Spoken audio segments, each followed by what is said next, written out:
네, 안녕하십니까. 열대조리연구소의 심영주 박사입니다. 네, 어제 그제 제가 지방에서 초빙 특강이 있어가지고 힘들게 내려갔다가 이제 올라오고 아직 피로가 조금 덜 풀린 상태에서 촬영을 하려다 보니까 이게 눈이 자꾸 이렇게 침침해지는데 최대한 여러분의 응원을 등에 업고 힘을 내서 강의를 쭉 진행해 보도록 하겠습니다. 자, 이번 강의는 기존에 저희가 진행했던 강의의 연장선상에서 앵무새 인공 번식, 인공 증식을 상업적인 측면에서 어떻게 바라볼 것인가, 앵무새를 번식하고 그 앵무새를 판매해서 수익을 얻는 방식으로 사업체를 운영하는 것에 대해서 중점적으로 살펴보고 있습니다.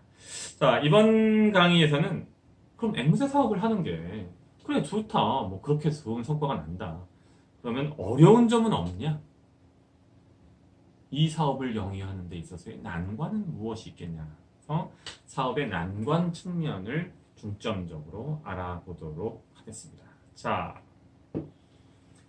앵무새 사업을 진행하는 데 있어서 첫 번째로 여러분들이 맞닥뜨리게 될 가장 큰 난관은 바로 이른바 이니셜 브리딩 스톡, 즉 초기 번식용 개체를 확보하는 부분입니다. 현재 국내에서 합법적으로 인공증식되고 있는 개체들의 숫자가 워낙 적고, 물론 이건 다 중형종 이상을 의미하는 것입니다.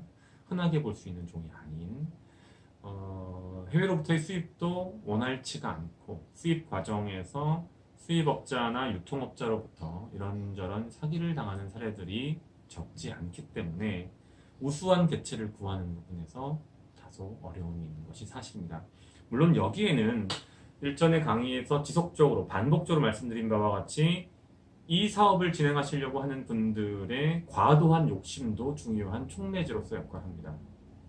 저희는 언제나 열대조리연구소에 내방하신 분들에게 설명을 드릴 때, 상담을 드릴 때 생후 1, 2년 내외의 어린 개체를 확보하십시오. 그 개체가 어린지 아닌지, 나이가 얼마가 되는지는 발에 있는 클로즈드 밴드, 폐쇄형 밴드를 통해서 확인할 수 있습니다.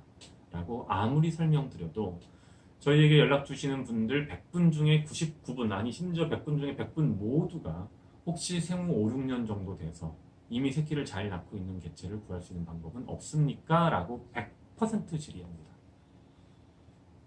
곰곰이 생각해 보십시오. 어떤 바보가, 조금 더 제가 심하게 말씀드리겠습니다. 어떤 미친 사육자가 생후 5, 6년씩 돼서 이미 잘 새끼를 낳고 있는데 판매할까요? 말씀드렸죠? 열쌍이 있으면 그 열쌍이 최소 3년 이상 넘어야 되고, 그 과정에서 쌍이 잡히는 비율은 맥스 70% 정도밖에 안 된다라고 누차 말씀드렸습니다. 그런데 그 과정을 다 거쳐서 심지어 알을 낳고 그 알을 잘 부화해서 자유까지 하는 어미들을 누가 팔겠습니까? 여러분이라면 파시겠습니까? 내일 모레 땅값이 2배, 3배가 될 그런 땅을, 내일 모레 땅값이 2배, 아파트 가격이 2배, 3배가 될 강남의 노른자 알짜배기 아파트를 어떤 바보가 헐값에 팔겠습니까? 네. 그런 일은 벌어지지 않습니다. 욕심을 비우십시오. 무조건 어린 개체, 확인할 수 있는 어린 개체를 공식적인 방법으로 확보하셔서 기다리시는 것이 핵심입니다. 자, 두 번째, 성성숙, 방금 과 같은 개념이 있는데, 성성숙 하는데 이클레터스의 경우 수컷은 최소 18개월, 암컷은 2년 이상이 소요됩니다. 그냥 성성숙에 소요되는 시간이지 성성숙했다고 해서 바로 번식에 들어간다는 의미까지는 아닙니다. 번식의 개시만 해도 3년 정도의 시간이 필요한 거죠. 이클레터스 같은 사이즈의, 이것은 유기니아라고 국내에서 통상 불립니다. 그 시간을 못 기다리시는 거죠. 그 시간을 기다릴 수 없으신 분들은 이 사업을 해서는 안 됩니다. 이미 다른 사과 농장에서 사과가 잘 열리고 있는 사과나무를 베어와서 뿌리째 뽑아와서 내 사과 농장에 재입식하겠다라는 개념은 통하지 않습니다. 사과 농장, 포도 농장을 하실 때에는 묘목부터 충분히 제대로 가지치기를 하고 비료를 줘서 내 사과나무로, 내 포도나무로 만드셔야 됩니다. 그것을 할 자신이 없으신 분들은 일하지 마십시오. 물론 그 과정에서 도움을 드립니다. 열대조리연구소에서. 하지만 스스로가 두려워서 그것을 하고 싶지 않다. 스스로가 게을러서 하고 싶지 않다. 네, 집어치우십시오. 그런 분들. 자, 성별 검사 부분은 요즘은 사실은 이 부분이 비교적 제약이 없습니다만 문제는 일부 악덕 수입상이나 또는 유통상들이 성별 검사를 하지 않고 성별 검사를 했다고 거짓말을 하는 경우들이 적지 않다는 겁니다. 또는 성별 검사 자체에 기술적 측면에서의 오류가 발생할 가능성이 존재한다는 부분입니다. 그것 때문에 가급적이면 처음 시작하실 때 암수가 육안으로 명확하게 구분이 가능한 이클레터스 또는 아마존 중에 일부 종이 그런 부분에서 자유롭고 그런 종들이 성별 검사를 통해서만 암수를 확인할 수 있는 종들보다는 조금 더 유리한 고지에 있다라고 항상 말씀드립니다. 이 또한 앵무새 번식 사업을 하는 데 있어서의 주요한 난관 중에 하나입니다. 물론 지금은 비중이 많이 줄어들었습니다. 자, 또 하나가 있습니다. 시장의 변동입니다. 최근에 한국에서는 코뉴어 사태가 있었죠.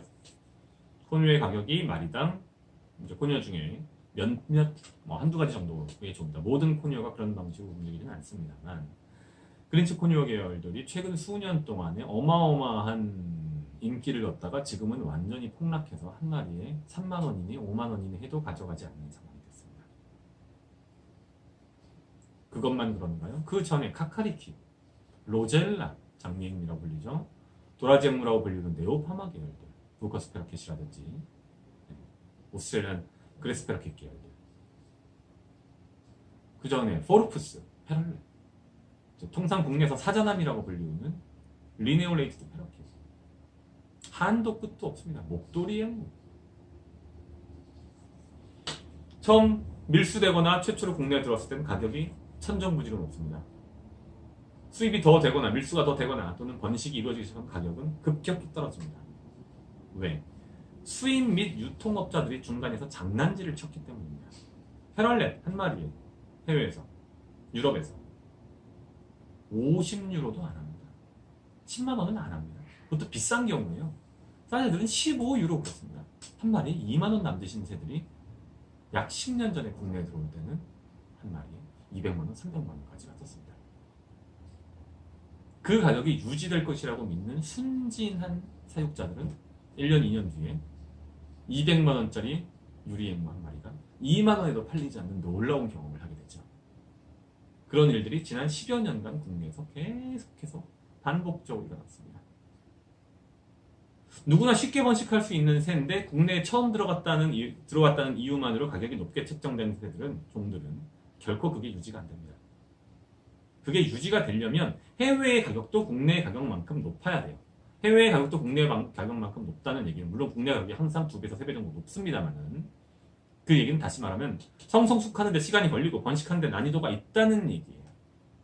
최소한의. 초등학생도 그냥 한 쌍만 갖다가 대충 베란다에서 이거저거 아무거나 먹여서 키워서 새끼가 나오는 종들은 결코 상업적으로 장기적으로 가치가 없습니다. 최소한 국내 시장 하에서. 그런 종들은 절대 손대시면 안 됩니다. 얼마 전에 어떤 분이 저에게 오셨어요.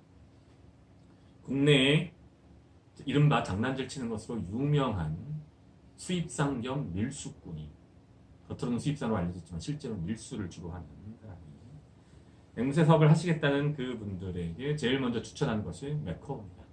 또 대형 매커. 새를 한 번도 키워보신 적이 없는 분들이 대형 매커를 키운다. 무슨 결과가 나오겠습니까? 새를 처음 키우시려는 분에게 코뉴어의 특정한 종이 좋다라고 권유합니다. 어떤 결과가 나옵니까?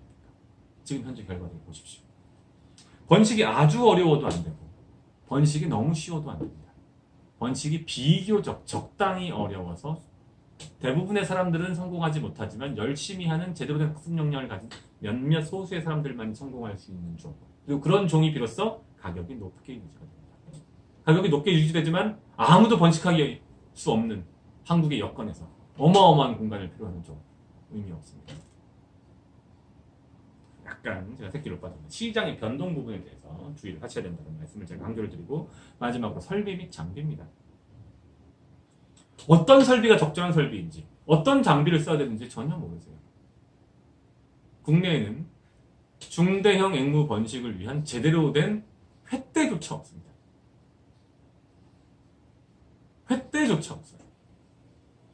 지금도 그냥 대충 곡괭이 자루를 아무데나 비끄러매가지고 씁니다. 앵무새 케이지를 잠그는 장치입니다. 이조차도 저희가 국내에서 최초로 만들어냈습니다. 왜? 시판되는 게 없기 때문에. 중대형 앵무의 횃대를 고정하기 위한 횃대거리, 이른바 퍼치 홀더라고 하는 겁니다. 이건 지금 이제 미국식인데 국내에 없습니다. 여기에 2x4 광목을 연결하고 위에서 끼워넣을 수 있도록 되어 있고 필요하면 다른 것으로 교체할 수 있습니다. 이런 장비조차도 국내에서 없습니다. 세장은 말할 것도 없습니다. 대형 앵무를 정상적으로 사육할 수 있는 세장은 국내에 없습니다.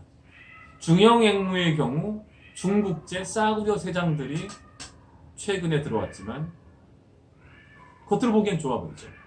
번식에는 전혀 무용지물인 그런 세장들입니다. 제가 오죽하면 1년 동안 네덜란드를 비롯한 유럽 각지를 돌아다니고 현지의 사육자들과 수차례의 심층 인터뷰를 한 결과 제가 답답해서 직접 만들어야 되는 상황입니다.